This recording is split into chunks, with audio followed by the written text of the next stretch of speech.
is my editor. His name is Brett, and he's an actor. And we were hanging out tonight, and I asked him to read some of my book, and he did, and it got my husband to laugh. It did! And he said that this was the first time the story really came alive for him. Why was it the first time it came alive for him? Because he doesn't read, and he's a baby, and I love him though. He's such a good, supportive husband, and he pays for things like editing. Yeah. Okay, so here you go. How about it? Where did you want that from? What? Where did you want it from? Same as before. Yes, what page was that? Gimme. Sorry guys, we are amateurs. I'm an amateur. Why am I an amateur? Because I don't have money. Script issues. I don't have money. What do you want from me? If you want me to be more professional, buy my books.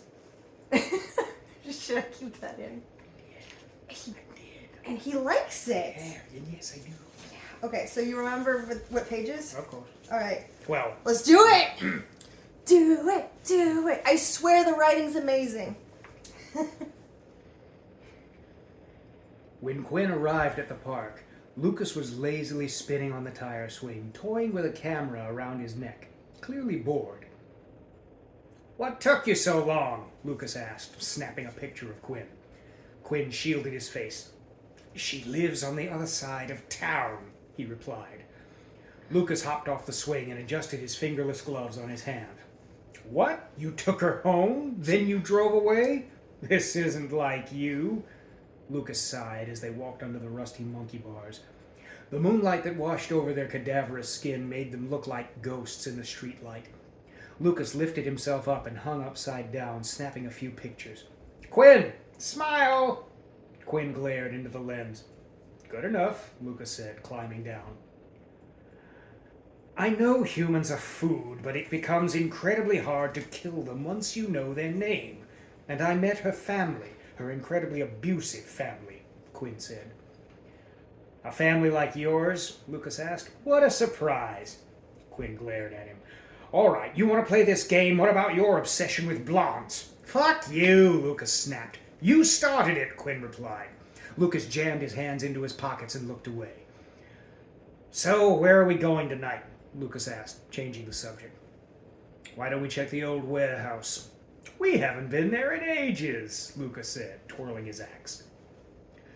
Lucas made it to the faded gray building in less than 10 minutes. Quinn arrived shortly after. He leaned against the wall as he tried to catch his breath. "That wolf bite really slows you down," Lucas sneered. Quinn rolled his eyes. "At least I can go out in the sunlight. Sort of." "Whatever," Lucas scoffed. They slipped in through the same broken window they used many times before. They stood, listening carefully. They could hear very distant voices on the upper floors. Quinn silently pointed up. Lucas nodded. They appeared upstairs to see a group of 4 guys covered in tattoos, dressed in torn clothing. A thick fog of cigarette smoke hung in the air with a strong stench. "Blech!" Lucas said, nearly gagging on the smell. The 4 men went quiet as they turned their attention to Quinn and Lucas. They laughed dismissively as they sized them up. "You boys lost?" the fat one sneered while blowing more smoke in their direction. Quinn and Lucas grinned, amused. "They always ask that," Quinn snickered. "Every time," Lucas commented. "Something funny?" the skinny one asked. "Not really, just looking for a place to eat," Quinn said. "You're in the wrong place," the large muscled one snarled. No, I think we're exactly where we want to be," Quinn said, and took a step forward. The man took a step back and lifted his shirt slightly, exposing the handgun stored in his waistband. "Don't do anything stupid, boys. 2 against 4 isn't exactly a fair fight," the short one said. Lucas let out a noticeable laugh, and all eyes turned to him. The skinny man reached for his gun, but before he could take it out, Quinn appeared behind him. He grabbed him by the throat and sank his teeth into the man's neck. He moaned, and his eyes widened as the warmth from the blood rushed into his body. The largest man drew his gun on Quinn. The other 2 fumbled, trying to get at their weapons. "Hey!" Lucas said, as he started towards him. The man raised his gun and shot. The bullet hit Lucas directly in the chest. He clutched at the wound, making exaggerated, choking noises. "Ah! You got me!" Lucas exclaimed as he fell to his knees dramatically. The man looked confused as Lucas got up. He raised his gun again, this time emptying the chamber. Lucas laughed. "You have good aim," he said casually. He strolled through the storm of bullets, putting his camera behind his back to keep it safe. He got to the man who dropped the gun. Visibly frightened, the man turned to run, but Lucas jumped on his back and quickly bit into his jugular. The others bolted for the stairs. Quinn quickly finished off the skinny one, dropping the pale corpse. He grabbed the fat one by the shirt. The man clumsily drew his knife and flailed around, trying to stab anything. He managed to tear Quinn's shirt, exposing the blue scar on his shoulders. Quinn snickered at the man's pathetic attempt to free himself. He slammed him against the wall and sucked him dry. The shortest one sprinted down the stairs. Lucas finished the guy he was on and watched. He snapped a few pictures of the bodies and of Quinn draining the fat one. Quinn flashed a peace sign as Lucas snapped a picture. He leaned over to check where the guy was. He was on floor 3. "This is taking forever," Lucas lamented. He leaned on the railing and waited until the short one reached the last flight of steps. "Finally," he muttered, launching himself over the railing, falling 10 floors. The man didn't see what happened and ran right into Lucas. He was an inch or two shorter than Lucas, making him feel tall. He grabbed his wrists and laughed. "Oh, you really thought you had a chance," he mocked, as the man struggled against his steely grip. Quinn landed next to him. "Nicely done," he said. Lucas smiled and bit into the man's neck, drinking him down like a soda. He took out his ARF camera and got a quick selfie, his teeth still in the man's flesh. Quinn leaned into the picture, flashing a cheesy smile as Lucas took another picture. "So, how were they?" Quinn asked, inspecting the tear in his shirt. Lucas detached from the man's neck, dropping him on the ground. "That one had a lot of cheap beer in his system," he said, pointing to the pale corpse at his feet.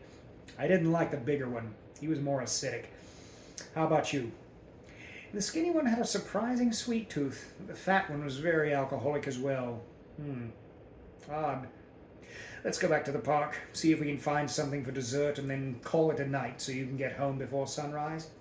"Sure," Lucas said, picking bullets out of his body as they walked out of the warehouse. They took their time, enjoying the night air. "Did you notice they had matching friend tattoos?" Lucas asked. Quinn rolled his eyes. "Those were gang tattoos." "I prefer to think of them as bestie tattoos," Lucas sneered with an edge of sarcasm. "I suppose," Quinn chuckled. "We should get matching tattoos," Lucas said excitedly. "No," Quinn said bluntly, voice dropping. "What if I just got your name tattooed on my arm?" Lucas joked. "I would cut your arm off," Quinn replied. Lucas gasped, pretending to be offended.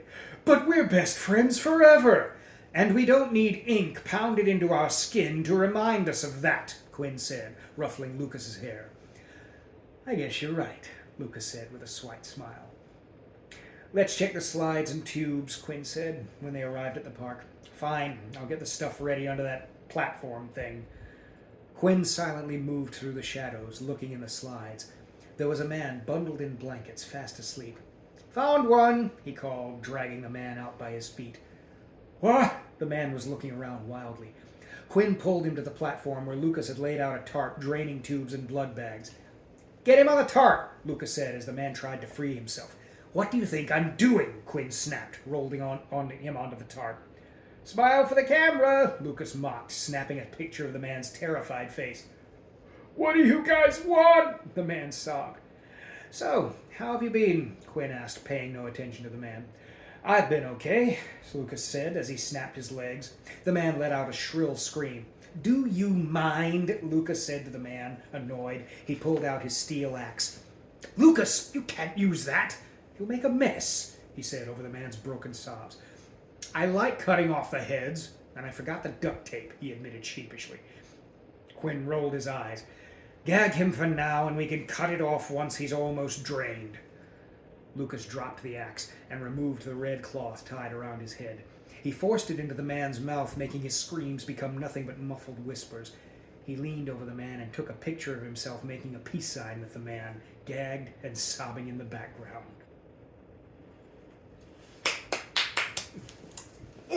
amazing? Isn't he awesome? So yeah, this is my editor. That was Death to the Soul by R.I. Palsgrove. That's me. It's available on Amazon. You guys should totally check it out and leave reviews and fangirl over me and do cosplay and do fan art and make me feel like the god that I am.